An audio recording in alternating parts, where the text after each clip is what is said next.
De retour sur le plateau TV Boulangerie en direct, porte de Versailles, plus exactement sur le salon européen et sur le stand de la Confédération nationale de la boulangerie, boulangerie pâtisserie française pour cette 4e émission. Déjà Alexandra. Tout à fait Gilles. Et donc pour cette 4e émission, nous allons parler de blé et plus précisément, nous allons remonter à la racine pour en connaître les caractéristiques et mieux comprendre ce que sont les nouvelles variétés de céréales. Alors pour cela, nous nous sommes entourés d'experts en la matière. Nous avons tout d'abord Gérard Brochoir. Gérard, bonjour. Vous êtes le conseiller technique du président de la Confédération. Et nous avons aussi Benoît Méléard. Benoît, bonjour. Bonjour à vous. Vous êtes le responsable du pôle qualité technologique et sanitaire des céréales chez Arvalis. Alors, la première question, je me dirige tout de suite vers vous, Benoît. Parmi les variétés de céréales, on parle de blé ancien. Alors, pour bien comprendre, historiquement, qu'appelle-t-on blé ancien? Alors, en réalité, il n'y a pas réellement de définition de ce qu'est un blé ancien. Je dirais que c'est presque par opposition à quelque chose qu'on n'est plus en mesure de caractériser objectivement, qui sont les blés modernes, finalement.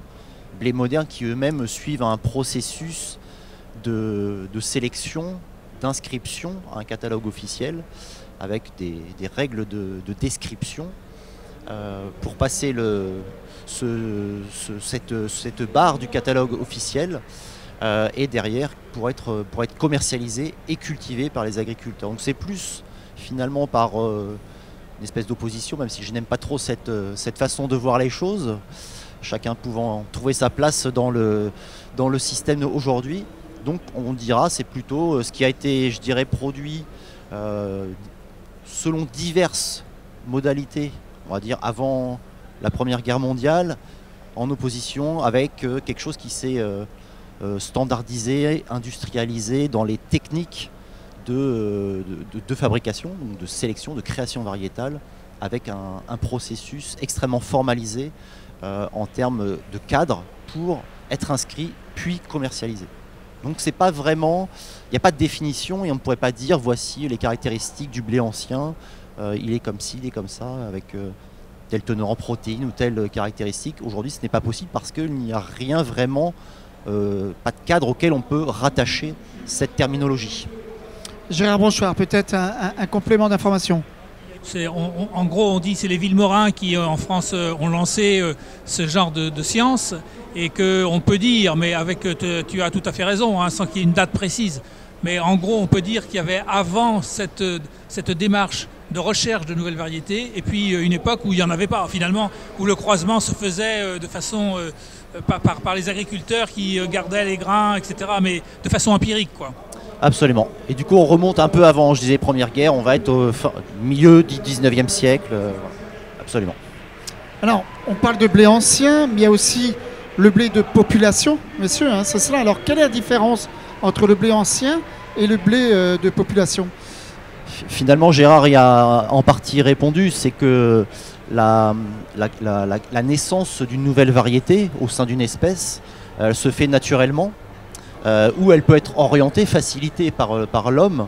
Donc naturellement, ça va être au gré des conditions climatiques, des conditions environnementales, de la pollinisation donc des insectes ou oiseaux pollinisateurs. Donc il y a naturellement des croisements qui vont s'opérer, une sélection qui va s'opérer et donc de nouvelles variétés au sein de l'espèce qui vont pouvoir apparaître naturellement. Et de ce fait, l'homme a quelque part quand même orienté un choix de certaines variétés qu'il a non pas essayé de sélectionner individuellement comme on le fait aujourd'hui en sélection moderne, mais qu'il a choisi de laisser se multiplier au sein d'un ensemble de variétés aux caractéristiques, avec une caractéristique commune. On peut prendre des exemples. Le caractère de résistance au froid, par exemple, peut être une caractéristique d'intérêt quand je suis dans l'est de la France, par exemple, où les hivers sont plus rigoureux. Une caractéristique de précocité qui peut être commune donc à un ensemble de variétés, peut se retrouver dans une population et de ce fait est intéressant pour un territoire en particulier. Donc c'est un ensemble de variétés qui se retrouvent cultivées dans le même dans le même environnement, ensemble, et qui vont apporter quelque chose de particulier. Mais on n'est pas sur une variété individuelle dont on a parfaitement défini les caractères et qu'on va pouvoir également reproduire d'une année sur l'autre en récupérant les semences. Là, c'est un ensemble. Et alors, quelles sont aujourd'hui les nouvelles variétés? Ce qu'on peut appeler nouvelles variétés? La question est très large. Ouais, c'est le thème donc, de cette émission. On parle de nouvelles variétés et non pas nouvelles céréales, effectivement, Gérard. Absolument. Bon, je parle des nouvelles variétés de céréales. Donc, tout à fait. Donc, une variété, c'est comme voilà, au sein de différentes espèces, on va trouver différents pommiers avec voilà, différentes pommes à l'arrivée. Dans le blé, c'est exactement la même chose. On a l'espèce blé tendre, et puis au sein de l'espèce blé tendre, on va trouver la variété Apache, la variété Caporne, Isengrin, etc. Répondre à la question, je dis c'est compliqué parce que en fait, c'est un processus continu qui a été mis en place et on va dire vraiment standardisé, industrialisé autour de la Deuxième Guerre mondiale, après la Deuxième Guerre mondiale, avec des maisons de sélection qui vraiment se sont dotées d'outils de recherche-développement assez performants pour amener de la nouveauté, de l'innovation en continu pour répondre à différentes problématiques. Des problématiques de rendement, des problématiques de tolérance aux maladies, tolérance aux ravageurs, tolérance au climat, etc. Et puis à la qualité, bien entendu. Et de ce fait, aujourd'hui, si on regarde depuis 20 ou 30 ans, chaque année, la sélection amène environ 25 à 30 nouvelles variétés au catalogue français, chaque année. C'est-à-dire potentiellement, si vous regardez sur les 10 dernières années, on a inscrit 250 à 300 nouvelles variétés. Donc c'est énorme. Alors, c'est énorme. Quelle est la bonne ou la meilleure variété? C'est la question. Alors on est dans la boulangerie, évidemment, pour faire de la bonne farine, type de tradition. Par exemple, Gérard, quelle est la bonne variété? Il n'y a pas véritablement, on peut dire, de bonne ou de mauvaise variété. Et puis ça dépend de quel point de vue on se place. C'est-à-dire que du point de vue de l'agriculteur, ça peut être le rendement. C'est évident que pour lui, il y a un intérêt économique. Et pour le meunier, alors, j'allais dire, pour les boulangers dans ces cas-là. Pardon? Pour les meuniers ou pour les boulangers, alors Oui, alors pour le meunier et les boulangers, ça va être notamment la richesse en protéines qui va donner un gluten suffisamment solide pour que la pâte ait de la tolérance et donc facilite la fabrication. C'est un des critères, il y en a d'autres. Il y a aussi aujourd'hui, alors les critères évidemment ça évolue avec le temps. Aujourd'hui, on est plutôt dans la recherche de pain de couleur blanc crème plutôt ou jaune crème. Et la couleur redevient un des marqueurs intéressants en termes de qualité, alors qu'il y a 20 ans, la couleur n'avait pas il n'y avait pas d'importance. Donc les critères peuvent évoluer, Benoît l'a dit, mais ça peut être aussi la résistance au stress hydrique. Aujourd'hui, on le disait ensemble tout à l'heure, aujourd'hui il y a une grande partie de la France qui a en besoin d'eau, qui est en sécheresse. Et donc les recherches aujourd'hui, de ce point de vue génétique, c'est justement de développer ces caractères qui vont permettre de résister. Alors ça peut être celui-là, ça peut être d'autres critères. Mais pourquoi c'est permanent? Parce qu'en fait, tout évolue. Le climat, les besoins, y compris d'ailleurs d'un point de vue technique. Le goût des consommateurs, c'est à partir de là où effectivement on va chercher la variété. Oui, aujourd'hui, je ne suis pas sûr que le goût des consommateurs soit vraiment intégré dans les caractéristiques qui sont celles inscrites au catalogue. Aujourd'hui, c'est plus des caractéristiques agronomiques ou techniques, ce qu'on appelle de machinabilité, plus que les goûts des consommateurs.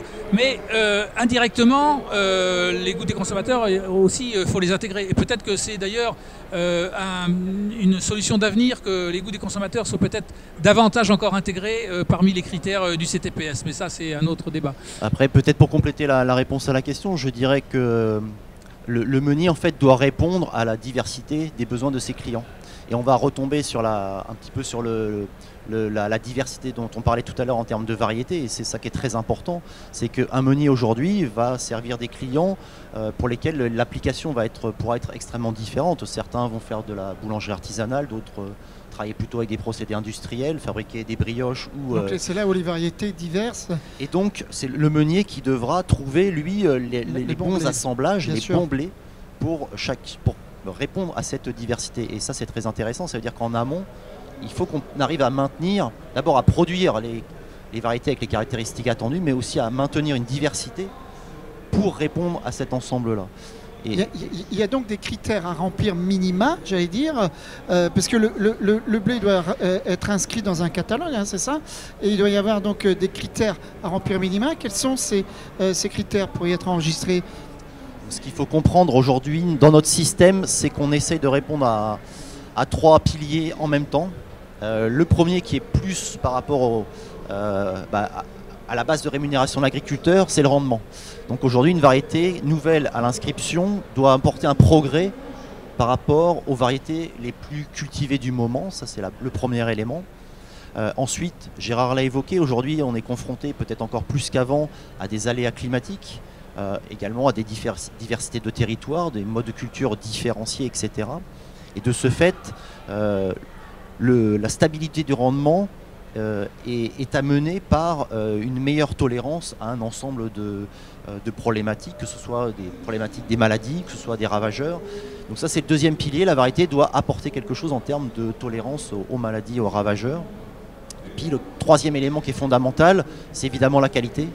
La variété doit répondre à un certain nombre de critères de qualité technologique, que ce soit le taux de protéines, que ce soit par exemple la masse volumique, et le plus important aujourd'hui, notre système en France repose là-dessus, c'est l'aptitude de la variété, du blé, à pouvoir être transformée en pain. Et la France est dotée d'outils, et je pense que c'est assez unique ça, au niveau européen et mondial, nous sommes dotés d'outils au laboratoire pour évaluer les blés selon des tests de panification qui ont été miniaturisés et standardisés, normalisés, pour évaluer si une variété, si un blé, est capable de donner un résultat satisfaisant en termes de panification. Voilà le triptyque. On parlait tout à l'heure du travail entre le céréalier et le meunier, mais est-ce qu'il y a un travail de fond qui est mené entre le boulanger et directement le céréalier? Alors, oui, d'une certaine façon. Il y a peut-être des artisans boulangers passionnés, talentueux, les élites qui disent je veux moi trouver ce goût dans ce pain-là. Oui. Je sais ce que je souhaite comme type de blé. Est-ce que je vais aller voir les céréaliers? J'aimerais bien que tu me fasses ce type de blé. Ce qu'a cité Benoît tout à l'heure sur les méthodes d'évaluation, il y a notamment l'essai de panification. Et l'essai de panification, c'est de la fabrication de pain par des boulangers. Donc le meunier, il se réfère beaucoup à son labo qui fait de l'essai de panification. Après, il y a effectivement des boulangers qui disent moi je veux telle variété. Et qui passe des contrats avec le meunier, qui lui-même passe un contrat avec l'agriculteur parce qu'il veut une variété pure. Mais pour revenir à ce qu'on disait tout à l'heure en disant que c'était un changement permanent, on en parlait tout à l'heure avec Benoît, aujourd'hui la crise ukrainienne qu'on connaît tous a une conséquence sur le prix du gaz et donc sur le prix de la fabrication des engrais azotés. Donc on peut penser raisonnablement qu'on va être en stress azoté parce que l'agriculteur ne pourra pas forcément apporter les traitements qu'il le souhaite. Et c'est là qu'on voit aussi des évolutions d'une certaine façon intéressantes, c'est que pour la mise au point de variétés pour le biologique, depuis longtemps on recherche dans ce sens, puisque en biologie on n'apporte pas d'engrais azotés de synthèse. Et donc aujourd'hui les recherches qui ont servi en biologie, tu me diras si je dis des bêtises Benoît, mais d'une certaine façon indirectement pourront servir pour le conventionnel, parce qu'il faut qu'on arrive à produire des blés avec des apports en azote moindres. Ça boucle avec mon propos introductif qui était de dire non mais c'est tout à fait, c'est très bien, c'est dire en fait il y a de la porosité entre les systèmes et effectivement aujourd'hui le conventionnel peut apporter au bio et inversement, et puis on a tous les modèles intermédiaires aujourd'hui qui sont en train de voir le jour, donc ça c'est intéressant, il faut je pense surtout pas les cloisonner et les opposer. Voilà. Et alors, moi, je vais revenir sur un sujet qui est d'actualité, une préoccupation, on va dire, des consommateurs. On va parler de gluten. Le gluten des nouvelles variétés, est-ce qu'il est différent des anciennes? Oui et non. Peut-être d'abord, il faut définir ce que c'est le gluten. Je pense que c'est important de rappeler que dans le grain de blé, il n'y a pas de gluten. Il y a des protéines, effectivement. Elles composent d'ailleurs une forte proportion de la farine. Elles sont... Le gluten vient après, il pousse après. Et le gluten, en fait, alors il pousse en quelque sorte, en effet, c'est le résultat du procédé et notamment du fait d'ajouter de l'eau dans la farine. Et c'est l'hydratation des protéines qui va constituer un réseau. Et si aujourd'hui on arrive à fabriquer un pain, donc un produit quand même assez exceptionnel à partir de cette matière qui est le blé, c'est pour ses propriétés notamment d'absorption d'eau et de capacité à ce que les protéines viennent s'agencer, se structurer en réseau formant le gluten. Gluten qui aura de nombreuses propriétés par rapport au test de panification. C'est lui qui va permettre notamment de constituer le volume, de supporter la contrainte de pression de gaz liée à la production donc, de CO2 par les levures au cours du procédé, supporter la cuisson, la température, etc. Donc gluten est indispensable pour structurer le produit de panification. Et donc, est-ce qu'il est différent d'avant probablement dans le sens où les protéines sont différentes. De fait, après, d'un point de vue quantitatif, aujourd'hui, on a plutôt tendance à avoir à s'être appauvri en termes de taux de protéines dans les blés, aussi en lien avec l'augmentation des rendements. C'est une augmentation relativement continue, les deux étant inversement proportionnels. J'augmente le rendement, je perds un peu en protéines. Donc d'un point de vue quantitatif, aujourd'hui, on a tendance à avoir moins de gluten que par le passé. En termes de qualité, ce gluten a évolué effectivement au gré des besoins aussi des utilisateurs. Je pense qu'aujourd'hui, quand on regarde le paysage au niveau de la boulangerie industrielle prend des parts de marché régulièrement à la boulangerie artisanale. Et ça impose d'avoir des farines qui soient beaucoup plus résistantes. Gérard l'évoquait tout à l'heure. Et cette résistance, elle passe par des propriétés spécifiques et des protéines spécifiques.